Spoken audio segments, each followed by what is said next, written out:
despejado 5 vezes. Isso para uma família de classe média alta, que perdeu tudo e foi sendo despejada até eu morar na rua.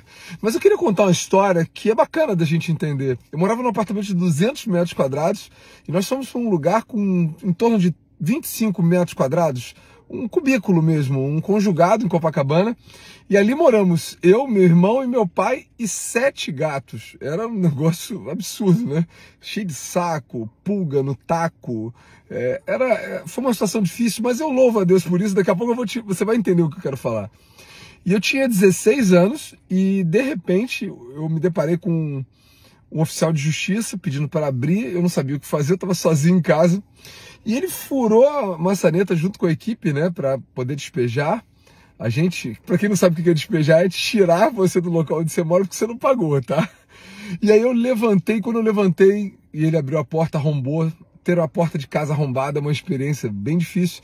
E eu desmaiei, né? É a primeira vez que eu desmaiei de tanto nervoso. Mas foi ali que surgiu algo muito legal. Ali Deus aflorou alguma coisa em mim. Por quê? Você ia morar na rua. Naquela época, a gente não dispunha de celular para ficar ligando, pai, tô sendo despejado, e aí, o que eu faço? Cara, eu peguei, tinha um hotel chamado Hotel Santa Clara, do lado do conjugado, e eu tive que me virar. O oficial de justiça falou, cara, você tem 1 hora. E eu falei, tá bom. Cheguei no hotel, eu era menor de idade, com muita lábia, muita vontade de não ficar na rua com as coisas. Eu consegui um quarto para meu pai e para mim. E quando meu pai chegou, eu falei, calma, pai, tá tudo resolvido. Então essas coisas já estão no quarto, os essenciais, né? Porque não dá para levar tudo. E a gente já tá no quarto de hotel, que depois a gente foi ser despejado de novo. E depois nós fomos despejados de novo e mais uma vez. Antes disso, de morar no conjugado, a gente estava num apartamento grande, como eu falei. Mas aí aconteceu uma coisa muito, muito interessante de vida que... depois disso tudo, meu pai já estava adoecendo, ele estava com câncer, perdendo tudo, né, com a doença, perdendo a vontade de viver. Ele falou, não queria. Olha o que ele falou para mim. Eu não quero mais viver. Foi essa a declaração dele. E desde esse momento ele começou a adoecer de câncer. Ele morreu porque ele quis morrer. É interessante isso, né? Ele perdeu o gosto da vida e ele foi adoecendo. E eu lembro que quando me ligaram, meu pai estava internado no hospital INCA. E eu fui no hospital, ele estava sentado, sem conseguir respirar, ele já estava trabalhando com um pulmão só. Ele teve um câncer na garganta que se alastrou. E eu fiquei desesperado. E uns 3 dias depois, me ligam, seu pai faleceu. A gente vai fazer o enterro. E o enterro é daqui a pouco. Para um garoto que não tinha dinheiro de passagem, não tinha nada, né? Não é tão fácil, né? E eu comecei a pedir ajuda aos outros, ligando do orelhão. Também não tinha dinheiro para comprar ficha, era ficha na época. E eu cheguei no enterro do meu pai atrasado. E meu pai já estava indo no caminho para ser enterrado. E eu pedi para abrir o caixão, eu e meu irmão. E, cara, naquele momento a gente não tinha onde morar, né? E foi engraçado que todas as pessoas falaram, não, mora comigo, fica tranquilo.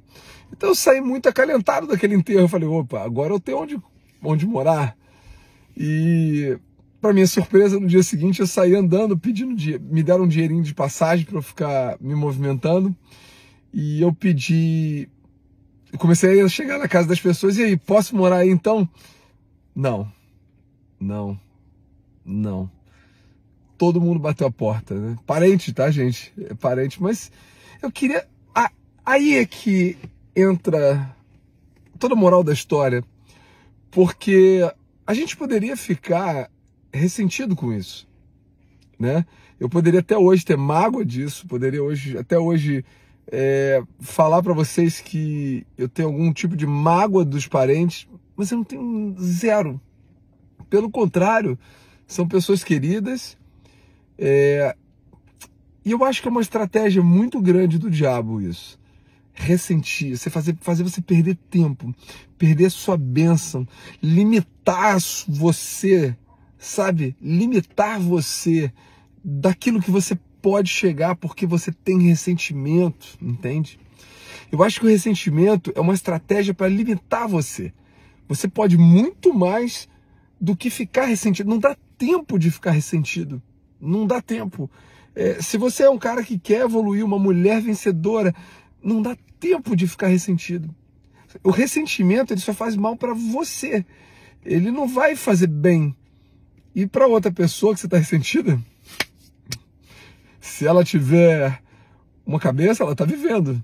Então, eu nunca me ressenti. Eu fiquei chateado na hora, mas depois Deus foi tão misericordioso que minha vida mudou e eu tô aqui para falar com vocês. E Deus apaga coisas ruins da nossa mente.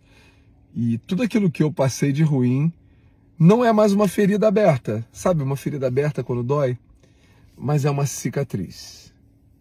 É uma cicatriz para a gente lembrar.